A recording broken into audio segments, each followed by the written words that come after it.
importation of rice, sugar, commodities. The minority is concerned that you are restricting this importation to a licensing regime, which then they fear will be corrupted to cronies and political party apparatchiks.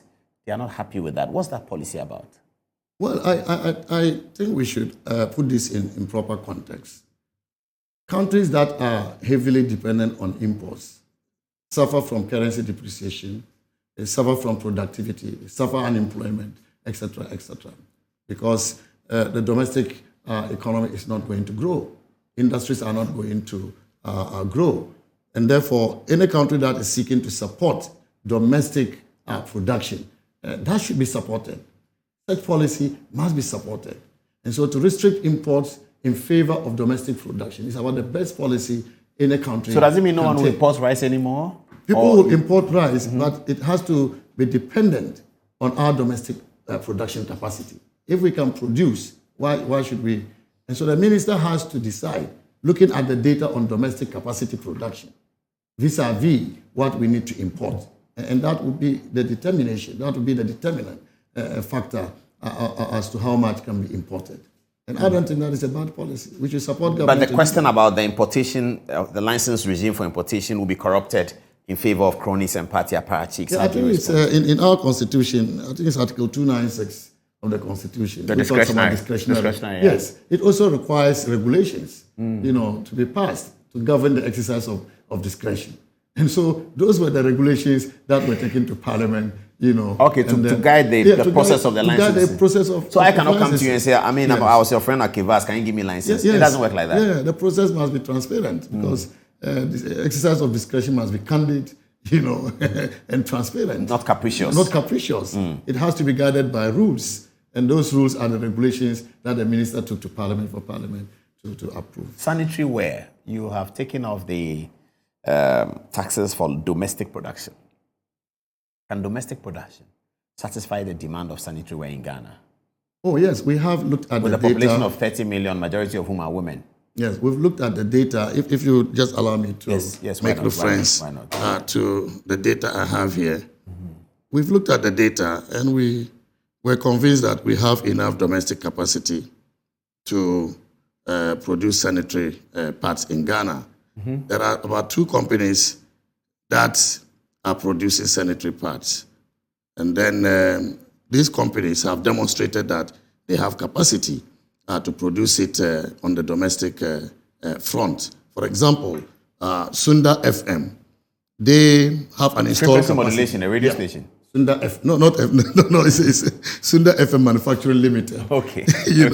They manufacture soft care brand. Okay. I think cattle. QT and Space brands. No, we don't want to know all that. Otherwise, we'll send them an invoice. But just tell us what they do. So they have an installed capacity of 900 million pieces per year.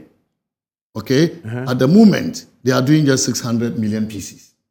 Oh, I see. So there is room, there is capacity to do additional 300 million pieces. And this company employs 854 people. Oh, that's so if they were allowed, if they were given the capacity, the support to produce all the 900 million more people. Yes, they will hire more people.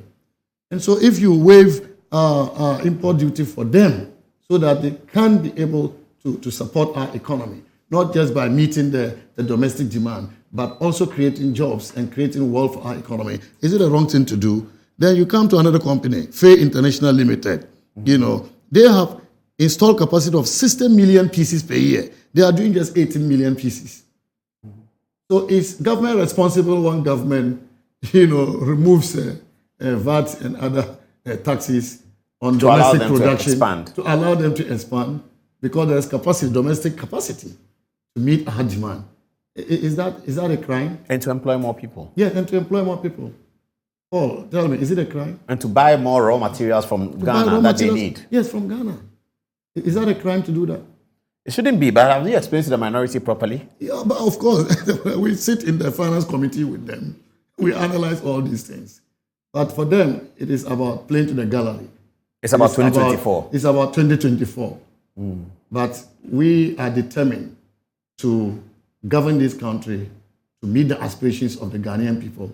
Yes, we have faced challenges. and we have admitted that, but we are not a government that will run away from those challenges. And that is why we are addressing the issues head on. And Ghanaians will see, as we are rebounding, the economy is rebounding, and the macro stability is being restored. We have also launched, through this budget, our new growth strategy that will bring heavy investment into the blue economy. The blue economy, I'm talking about marine economy, anything that has to do with the sea, like fishing, like shipping industry, growing maritime industry. We are going to heavily invest in the green economy. And here I'm talking about agriculture. Agriculture Ministry has been allocated 3 billion Ghana cedis. That has never happened. And they have just launched the Planting for Food Phase 2. We're going to support them to do infrastructure, irrigation infrastructure. And also, we are going to invest in the digital economy, through technology. We need that. Tourism is going to be supported. So our new growth strategy will create jobs, will grow the economy based on the macro stability we are achieving as a country.